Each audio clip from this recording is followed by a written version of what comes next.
What if the Federal Reserve has inflation all wrong? The dominant U.S. inflation narrative has blamed pandemic stimulus for rising prices. But what if the money supply isn't the real problem anymore? By David Z. Morris, Layer 2, June 22, 2022 at 5:42 p.m. By David Z. Morris, Layer 2, June 22, 2022 at 5:42 p.m. New data this morning showed inflation in the United Kingdom has hit 9.1%, beating out the rates in the US, Italy, France and all other G7 nations.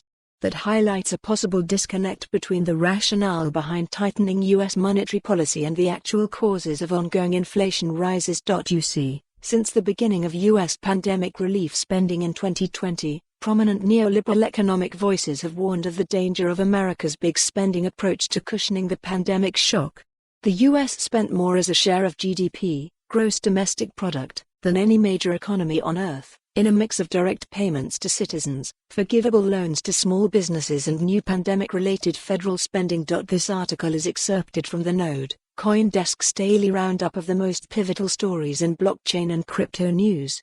You can subscribe to get the full newsletter here. From nearly the beginning of that fiscal response, figures like Harvard economist Larry Summers warned that it could trigger inflation.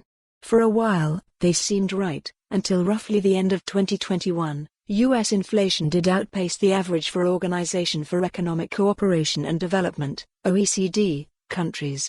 But with inflation around the world now surpassing U.S. levels, follow the URL for the full article. For more on this story, visit the news article link.